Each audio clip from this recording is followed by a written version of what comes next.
କିସ୍ କଲାବେଳେ ଆଖି କାହିଁକି ବନ୍ଦ ହେଇଯାଏ? କିସ୍ କରିବା କାମ କାହାର? ଓଠର, କିନ୍ତୁ ଆଖି କାହିଁକି ବନ୍ଦ ହେଇଯାଉଛି? କିଛି କାରଣ ଅଛି? ଆପଣ କହିବେ ଅଛି ସାହିତ୍ୟିକ କାରଣ ବା ପ୍ରେମର କାରଣ, ଆଉ ବୈଜ୍ଞାନିକ କାରଣ କିଛି ନାହିଁ। ବୈଜ୍ଞାନିକ କାରଣ ହେଲା ଜଣେ ଯେତେବେଳେ ଅନ୍ୟ ଜଣଙ୍କୁ କିସ୍ କରୁଛି ତାର ଓଠ ଅନ୍ୟ ଜଣଙ୍କର ଓଠ ପର୍ଯ୍ୟନ୍ତ ଯାଉଛି, ତା ଗାଲ ପର୍ଯ୍ୟନ୍ତ ଯାଉଛି, ତା ମଥା ପର୍ଯ୍ୟନ୍ତ ଯାଉଛି, କିମ୍ବା ବଡ଼ିର ଅନ୍ୟ କୌଣସି ପାର୍ଟସ୍ ପର୍ଯ୍ୟନ୍ତ ଯାଉଛି। ସେହି ସମୟରେ ଆଖି ଆଉ ସେଇ ବଡି ପାର୍ଟସ୍ ଭିତରେ ଯେଉଁ ଦୂରତାଟା ପୁରା କମିଯାଉଛି। ତେଣୁ ଗୋଟେ ଭିଜନ୍ ବ୍ଲରିଂ ତିଆରି ହୁଏ। ତେଣୁ ଆଖିକୁ କିଛି ଦେଖାଯାଏନି। ତେଣୁ ଆଖି ଆପେ ଆପେ ବନ୍ଦ ହେଇଯାଇଥାଏ। ଆଉ ଦ୍ୱିତୀୟ କାରଣଟା କ'ଣ? ମାନେ ଯେତେବେଳେ କିସ୍ କରାଯାଏ ଆଉଟ୍ ଅଫ୍ ଲଭ୍ କି ଆଉଟ୍ ଅଫ୍ ଆଫେକ୍ସନ୍ କି ଫିଜିକାଲ ରିଲେସନ୍ ସମୟରେ, ସେହି ସମୟରେ ଶରୀରର 3ଟା ଅଙ୍ଗ ହାଇପର ଆକ୍ଟିଭ ମୋଡକୁ ଚାଲି ଆସନ୍ତି। ସେଇ 3ଟାଙ୍କ ଅଙ୍ଗ କିଏ? ଓଠ, ନାକ ଆଉ ଚର୍ମ। ତେଣୁ ଏମାନେ ଫିଜିକାଲି ଆଉ ଇମୋସନାଲି ହାଇପର ଆକ୍ଟିଭ ମୋଡରେ ଥାଆନ୍ତି।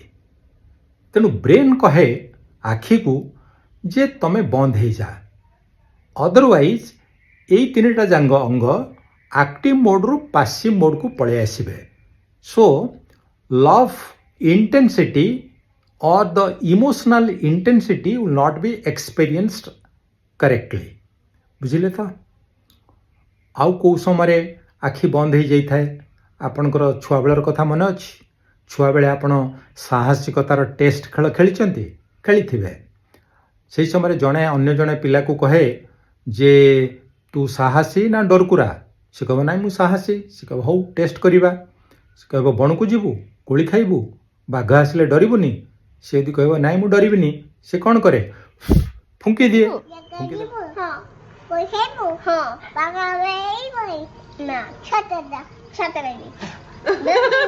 ଫୁଙ୍କି ଦେଲା ମାନେ ସେ ପିଲାର ଆଖି ବନ୍ଦ ହେଇଯିବ, କିମ୍ବା ସେ ତରାଟିକି ଚାହିଁବ। ଯଦି ଚାହିଁଲା ତାହେଲେ ସେ ସାହସୀ, ଯଦି ବନ୍ଦ ହେଇଗଲା ତା ଆଖି ତାହେଲେ ସେ ଡରକୁରା। କିନ୍ତୁ ଏଇଟା କ'ଣ ଆକ୍ଚୁଆଲି ସାହସିକତାର ପ୍ରକୃତ ପରୀକ୍ଷା? ନା। ବୈଜ୍ଞାନିକ କାରଣଟା କ'ଣ ଜାଣିବା। ଆଖି କାହିଁକି ବନ୍ଦ ହେଇଯାଏ? ଆଖିର ଗୋଟେ ପ୍ରାକୃତିକ ପ୍ରୋଟେକ୍ଟିଭ ମେକାନିଜିମ୍ ଅଛି। ଦେଖନ୍ତୁ, ଏଇଟା ହେଲା ଆଖି। ଆଖି ଉପରେ ଅଛି ଆଖି ପତା, ଏଟାକୁ ଆଇ ଲିଡ୍ କୁହାଉଛି। ସେ ଆଇ ଲିଡ୍ ଉପରେ ଅଛି ଆଇ ଲାସେସ୍, ତାର ଆହୁରି ଉପରକୁ ଅଛି ଆଇ ବ୍ରାଉଜ୍। ଏଗୁଡ଼ିକ ସବୁ ପ୍ରକୃତି ତିଆରି କରିଛି ଫର୍ ପ୍ରୋଟେକ୍ସନ୍। ତେଣୁ ନ୍ୟାଚୁରାଲ ପ୍ରୋଟେକ୍ଟିଭ ମେକାନିଜିମ୍। ନାଇଁ ଯଦି ବାହାରୁ ଆଉ କିଛି ଥ୍ରେଟ୍ ଆସିଲା ଆଖି ପ୍ରତି, ତାହେଲେ ହାତ ମଧ୍ୟ ଆପେ ଆପେ ଆଖି ଆଗକୁ ଆସିଯାଏ। ତେଣୁ ଏସବୁ ତିଆରି ହେଇଛି ଆଖିକୁ ପ୍ରୋଟେକ୍ଟ କରିବା ପାଇଁ, ଏବଂ ଆଖି ଯଦି ଦେଖିଲା ଯେ କୌଣସି ବିପଦ ଆସୁଛି ତାହେଲେ ସେ ବନ୍ଦ ହେଇଯାଏ। ଆଉ କେଉଁ ସମୟରେ ଆଖି ବନ୍ଦ କରିଦିଅନ୍ତି ଆପଣ ମନେ ପକାନ୍ତୁ? ଯେତେବେଳେ ଆପଣ ପ୍ରେୟାର କରୁଛନ୍ତି, କି ନମାଜ ପଢ଼ୁଛନ୍ତି, କି ଧ୍ୟାନ କରୁଛନ୍ତି, କି କୌଣସି ଗଭୀର ଚିନ୍ତା କରୁଛନ୍ତି, ସେହି ସମୟରେ ମଧ୍ୟ ଆଖି ବନ୍ଦ କରିଦିଅନ୍ତି। କାହିଁକି? କାହିଁକି ନା ଯଦି ଆପଣ ଆଖି ସେହି ସମୟରେ ଖୋଲା ରଖିଲେ, ତାହେଲେ ବାହାରର ଯେଉଁ ଶବ୍ଦ କି ଛବି କି ଆଲୋକ, ସେ ଆକ୍ଚୁଆଲି ଡିଷ୍ଟ୍ରାକ୍ସନ୍ ତିଆରି କରିବ, ଆଟେନସନ୍କୁ ଡାଇଭର୍ଟ କରିବ। ତେଣୁ ବ୍ରେନ୍ ସେହି ସମୟରେ କ'ଣ କରେ? ଆଖିକୁ ନିର୍ଦ୍ଦେଶ ଦିଏ ବନ୍ଦ ହେବା ପାଇଁ, କନସେନ୍ଟ୍ରେସନ୍ ବଢ଼େଇବା ପାଇଁ। ଆଉ ଗୋଟେ କଥା ମନେ ପକାନ୍ତୁ, ଯେତେବେଳେ ଆପଣ ଆଚାର ଖାଉଛନ୍ତି ଆଖି ବନ୍ଦ କରୁଛନ୍ତି, କି ଗୋଟେ ପିଜା ମଗେଇଛନ୍ତି ଭଲ ଲାଗିଲା ୟମି ୟମି କହିକିରି ଆଖିକି ବନ୍ଦ କରିଦେଉଛନ୍ତି, କିମ୍ବା ଗୋଟେ ଭଲ ପରଫ୍ୟୁମ୍ କିଣୁଛନ୍ତି ଦୋକାନରେ, ସେହି ସମୟରେ ଶୁଙ୍ଘୁଛନ୍ତି, ଶୁଙ୍ଘିଲା ବେଳକୁ ମଧ୍ୟ ଆଖି ବନ୍ଦ କରିଦେଉଛନ୍ତି। କାହିଁକି? ଆପଣ ଜାଣି ରଖନ୍ତୁ, ୟା ପଛରେ ମଧ୍ୟ ବୈଜ୍ଞାନିକ କାରଣ ରହିଛି। ଆମର ଯେତେ ଗୁଡ଼ିଏ ସବୁ ଇନ୍ଦ୍ରିୟ ଅଛି, ସବୁଠାରୁ ପାୱାରଫୁଲ୍ ଇନ୍ଦ୍ରିୟ ହେଲା ଏଇ ଦର୍ଶନ ଇନ୍ଦ୍ରିୟ ବା ଆଖି। କିନ୍ତୁ ଅନ୍ୟ ଇନ୍ଦ୍ରିୟ ଯେମିତିକି ଘ୍ରାଣେନ୍ଦ୍ରିୟ କି ସ୍ୱାଦେନ୍ଦ୍ରିୟ, ଏମାନଙ୍କର ବି କାମ ଅଛି। କିନ୍ତୁ ଯେଉଁ ସମୟରେ ଏଇ ଇନ୍ଦ୍ରିୟମାନେ କାମ କରନ୍ତି, ଯଦି ଆମର ଦର୍ଶନେନ୍ଦ୍ରିୟ ବା ଆଖି ଖୋଲା ଥାଏ, ତାହେଲେ ଏଇ ଇନ୍ଦ୍ରିୟମାନେ 100% କାମ କରିପାରିବେ ନାହିଁ। ସେଥିପାଇଁ ବ୍ରେନ୍ ତାଙ୍କୁ କହିଥାଏ, ଆରେ ବାବୁ ଆଖି ଦୁଇଜଣ, ବର୍ତ୍ତମାନ ସିଏ ଆଚାରଟାକୁ ଚାଖୁଛି କି ସିଏ ଏଇ ପରଫ୍ୟୁମ୍ଟାକୁ ଶୁଙ୍ଘୁଛି, ତମେ ଟିକେ ବନ୍ଦ ହେଇଯା। ତେଣୁ ଆଖି ବନ୍ଦ ହେଇଯାଇଥାଏ। ଆପଣ କହିବେ ଆଚ୍ଛା ଠିକ୍ ଅଛି, ଆପଣ ଏତେ କଥା କହିଲେ, କିନ୍ତୁ ଶୋଇଲା ବେଳେ ତ ଆଖି ବନ୍ଦ ହୁଏ ଆପଣ କହୁନାହାନ୍ତି। କରେକ୍ଟ? ଶୋଇଲା ବେଳେ ମଧ୍ୟ ଆଖି ବନ୍ଦ ହୁଏ, କିନ୍ତୁ ତାର ବୈଜ୍ଞାନିକ କାରଣଟା କ'ଣ କୁହନ୍ତୁ? ଆପଣ କହିବେ ନିଦ ଆସିଲା ଶୋଇଲୁ, ଆଉ କ'ଣ ବୈଜ୍ଞାନିକ କାରଣ? ନାଇଁ ନାଇଁ, ବୈଜ୍ଞାନିକ କାରଣ ଅଛି। ଆମର ଆଖି ଭିତରେ ରେଟିନା ଅଛି, ସିଏ ଯଦି ଡ୍ରାଏ ହେଇଗଲା ଆଖିକୁ ବହୁତ କଷ୍ଟ ହୁଏ। ଯେଉଁମାନେ IT ସେକ୍ଟରରେ କାମ କରୁଥିବେ ସେମାନେ ଜାଣିଥିବେ, ବହୁତ ସମୟ ଧରିକି କମ୍ପ୍ୟୁଟର ସ୍କ୍ରିନ୍ରେ କାମ କଲେ ରେଟିନା ଡ୍ରାଏ ହେଇଯାଏ, ଆଖିକୁ କଷ୍ଟ ହୁଏ। ତେଣୁ ଡାକ୍ତର ଗୋଟେ ଡ୍ରପ୍ ଦେଇଥାଏ ପକାଇବା ପାଇଁ।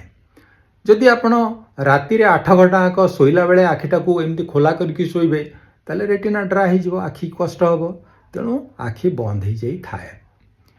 ଦ୍ୱିତୀୟ କାରଣଟା ହେଲା ଦିନବେଳା ବା ଅନେକ ସମୟ ଧରି କାମ କଲା ପରେ ବଡି ଟାୟାର୍ଡ ହେଇଯାଏ, ଏକ୍ସଷ୍ଟ ହେଇଯାଇଥାଏ, ତେଣୁ ବଡି ଗୋଟେ ରିଚାର୍ଜିଂ ହୁଏ।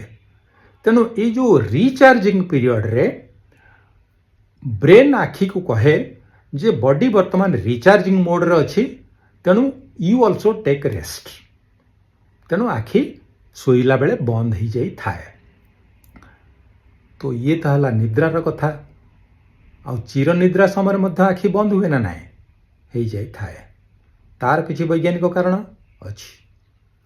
ଚିରନିଦ୍ରା ପୂର୍ବରୁ ଅନେକ ସେଲ୍ ମରିଯାଆନ୍ତି, ମାନେ ମୃତ୍ୟୁ ପୂର୍ବରୁ ବା ମୃତ୍ୟୁ ଯେତେବେଳେ ନିକଟତର ହୁଏ, ସେହି ସମୟରେ ବ୍ରେନ୍ ଜାଣିପାରେ ଯେ ବର୍ତ୍ତମାନ ବଡିର ଶକ୍ତି ଚାଲିଯାଉଛି, ବଡି ଧୀରେ ଧୀରେ ଶକ୍ତିହୀନ ହେଇଯାଉଛି। ବ୍ରେନ୍କୁ ଯେତିକି ଶକ୍ତି ଦରକାର ସେତିକି ମଧ୍ୟ ଆଉ ମିଳେ ନାହିଁ। ତେଣୁ ବ୍ରେନ୍ ଆଖିକୁ ଖବର ପଠାଇ ଦିଏ ଯେ I am getting tired, very soon I will be getting disconnected with you. ମୁଁ ଆଉ ତୋ ସହିତ କିଛି କମ୍ୟୁନିକେସନ୍ କରିପାରିବି ନାହିଁ, you go and take rest. ତେଣୁ ମୃତ୍ୟୁ ପୂର୍ବରୁ ଆଖି ବନ୍ଦ ହେଇଯାଇଥାଏ, ତାପରେ ଚିରନିଦ୍ରା ଆସେ। ଥ୍ୟାଙ୍କ ୟୁ ଡିଅର୍ ଫ୍ରେଣ୍ଡସ୍, ଆପଣ ଧୈର୍ଯ୍ୟର ସହିତ ଭିଡ଼ିଓଟିକୁ ଦେଖିଲେ ଏବଂ ମୁଁ ଭାବୁଛି ଯେଉଁ ବୈଜ୍ଞାନିକ ତଥ୍ୟଗୁଡ଼ିକ ସହିତ ଆପଣ ଅବଗତ ହେଲେ ଏଗୁଡ଼ିକ ଆପଣଙ୍କର କାମରେ ଆସିବ।